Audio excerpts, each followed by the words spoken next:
Have you ever stopped to think about what really makes you, you? We tend to think our DNA is this totally unique code, right? But what if I told you that code connects you to almost every single living thing on this planet? Well, today we're going to unravel that very connection, and this amazing infographic is going to be our map. It kind of sounds like the start of a bad joke, doesn't it? But no, it's a serious question. And the answer is probably a whole lot more than you think. So stick with me, and we're going to find out exactly how much. All right, let's dive right in. This visualization right here, this is our guide. It tracks the percentage of genes that we humans share with all sorts of other species. And in doing that, it tells this incredible story of our common origins, of just how connected all life really is. So, how exactly do we read this thing? It's actually pretty simple. That percentage of shared genes, it's basically a clue to our shared family history. The bigger the number, the more recently our evolutionary paths went in different directions. Now, before we get to all the crazy numbers, we gotta be clear on what shared genes even means. This isn't just a random coincidence. We're talking about genes we actually inherited from a common ancestor, way, way back in the past. And these genes are still doing the most basic, fundamental jobs to keep an organism alive. Okay, so we're going to start climbing the tree of life now, but we're starting at the very bottom with some of our most distant and honestly most surprising relatives. You might want to buckle up for this. 18%. Just let that number hang in the air for a second. What on earth could we possibly share 18% of our entire genetic toolkit with? Yup, baker's yeast. Believe it or not, the same little single-celled fungus that makes our bread rise shares almost a fifth of its working DNA with us. And why? Because we both rely on these ancient genes to do super basic stuff like processing food and fixing our cells when they get damaged. All right, let's take one more little step up the ladder, 24%. So we're almost at a quarter of our genetic code now. And where does that 24% connection come from? The plant kingdom. A full quarter of our genes have a direct counterpart in a wine grape.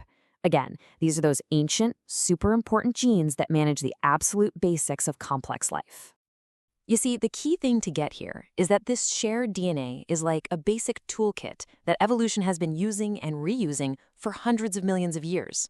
It's like the engine room of life itself, powering everything from a little yeast cell all the way up to you. Okay, so let's leave the plants and fungi behind for a bit and head into the animal kingdom. This is where that shared toolkit starts to build more familiar-looking stuff, and you're going to see the numbers really start to jump. Just look at how quickly that similarity shoots up once we're dealing with animals. Remember that fruit fly from the beginning? We share 47% of our genes. A chicken, 65%. And a zebrafish, which is another vertebrate like us, a whopping 73%. You can literally see the genetic blueprint for an animal body coming together. And this connection, it spans the entire animal world. I mean, we share over half our genes, 54%, with a simple little sea anemone. And then on the other end of things, 69% with a totally unique, egg-laying mammal like the platypus. It just goes to show how deep these genetic roots really go. And now we've arrived at our closest relatives, our fellow mammals. And this is where the numbers get so high that it's actually the differences that become the most fascinating part of the story. Okay, get ready, because the climb gets really fast here. Man's best friend, the dog, 84% shared DNA. A cow, 85%. A little mouse, which, by the way, is why we use them in medical research, 88%. And our closest living relative, the chimpanzee, a truly staggering 90%. Just think about that for a second.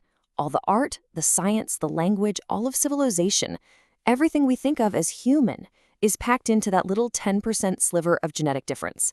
It's both a huge gap and, at the same time, a surprisingly small one. So, let's pull all the way back and look at the whole picture again. We've gone from a single-celled fungus all the way to our primate cousins. So, what does it all really mean? You know, when you see it all laid out like this, the whole story just clicks into place.